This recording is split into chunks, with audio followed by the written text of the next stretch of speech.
Hello बच्चों, आइए इस प्रश्न को पढ़ते हैं। 10 की घात ऋण 2 मीटर की वर्ग की एक समतल प्लेट एक अन्य बड़ी प्लेट के बीच तेल की 1 मिलीमीटर मोटी परत भरी है। प्लेट को 1.5 सेंटीमीटर प्रति सेकंड के वेग से चलाने के लिए कितना बल चाहिए? तेल की जो श्यानता गुणांक है वो दी गई है 1 पॉइंट। आइए इस प्रश्न के मुख्य अवधारणा की चर्चा करते हैं। मुख्य अवधारणा देखिए, हम पहले समझते हैं कि जो श्यानता होती है वो क्या होती है। दरअसल श्यानता बताती है कि अगर जो हमारे पास में द्रव है वो कहीं से प्रवाहित हो रहा है तो वो कितना घर्षण लगाएगा। जितनी ज्यादा श्यानता गुणांक होती है वो उतनी ज्यादा घर्षण लगाती है।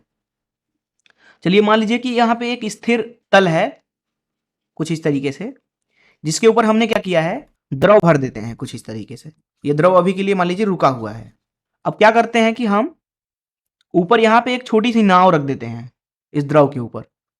मान लीजिए जितना क्षेत्रफल जल के साथ या द्रव के साथ जितना क्षेत्रफल यहाँ पे संपर्क में है, उस संपर्क वाले क्षेत्रफल को हम बोल देते हैं ए। अब हम क्या करते हैं कि इसको v गति से चलाने की कोशिश करते हैं। तो क्या होगा, ये जो नीचे द्रव स्थिर है ये इसको रोकने की कोशिश करेगा। इस चीज को आप घर में भी कर सकते हैं। पानी ले लीजिए एक बर्तन में, उसके ऊपर से अपना हाथ आगे फेरिए, तो क्या होगा, जल जो है विरोध करता है हाथ का और फिर जल खुद भी चलने लगता है। तो अगर आप इसको v गति से चलाते हैं तो जो भी जल इस a क्षेत्रफल के संपर्क में है उनकी गति आप मान सकते हैं कि v है। फिर उसके नीचे वाला जो जल होगा उसकी गति v से कम होगी, उसके नीचे वाले का और भी कम, उसके नीचे वाले का और भी कम, उसके नीचे वाले का और भी कम, और जो संपर्क में होगा जमीन के उसकी गति 0 होगी। ऐसा हो रहा है द्रव के बीच में लगने वाले घर्षण बल की वजह से। मान लीजिए कि जितनी ऊंचाई तक हमने भरी हुई है जल यहाँ पे उसकी ऊंचाई x है। इस अवस्था में एक यहाँ पे पद निर्धारित करते हैं जिसको बोलते हैं वेग प्रवणता।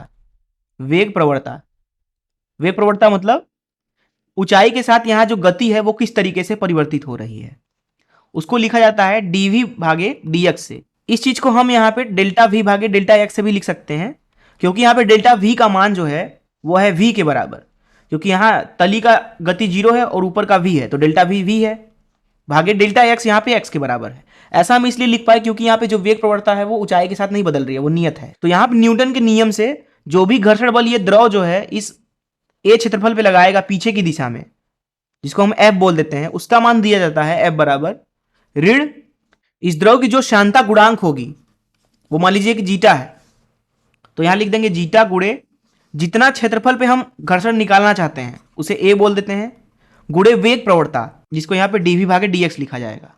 तो इस मुख्य अवधारणा का इस्तेमाल करके आइए इस प्रश्न को हल करें। यहां पे हमसे बोला जा रहा है हमारे पास में 2 प्लेट हैं, ठीक है, ये पहला प्लेट मान लेते हैं, ये दूसरा प्लेट मान लेते हैं, दूसरे प्लेट को हम रुका हुआ मान लेते हैं।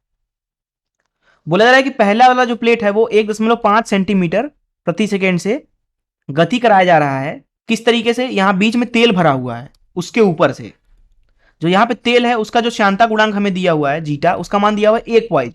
तो दरअसल 1 पॉइंट सीजीएस मात्रक होता है। अगर इसको हम एसआई मात्रक में बदलना चाहें तो वो 1/10 के बराबर होगा, और मात्रक लिखना चाहें तो केजी प्रति मीटर सेकेंड। अब अगर आप यहां पे ध्यान से देखें तो ये स्थिति मुख्य अवधारणा जैसी बन जाएगी।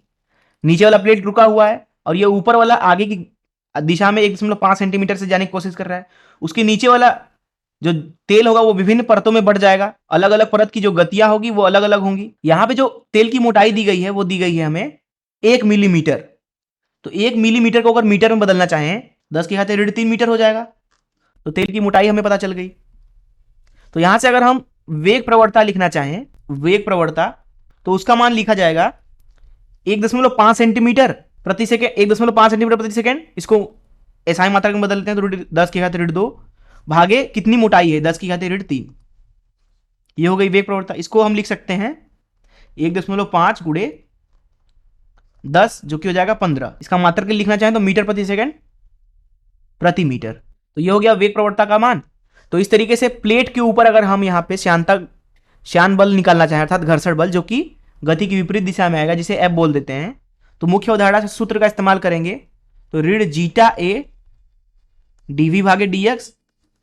यहां पे जीटा का मान दिया हुआ है 1/10 गुणे क्षेत्रफल का मान भी दिया हुआ है हमें 10 की घात ऋण 2 मीटर का वर्ग, गुणे डीवी भागे डीएक्स का मान निकाल लिया 15 आ गया। तो इसलिए जो एफ का मान मिल रहा है हमें, अब ये ऋण चिन्ह दर्शाता है कि गति के विपरीत लगेगा। तो ऋण चिन्ह हटा देते हैं, संख्यात्मक मान के बारे में बात करते हैं बस। तो वो आ गया 15 गुणे 10 की घात ऋण 3, जो कि बराबर आएगा 0.015 न्यूटन के बराबर। तो इतना बल जो है वो प्लेट महसूस करेगा अपनी गति की विपरीत दिशा में। यही इस प्रश्न का उत्तर हो जाएगा। मैं आशा करता हूं कि आपको इस प्रश्न का हल जरूर समझ में आया होगा। धन्यवाद।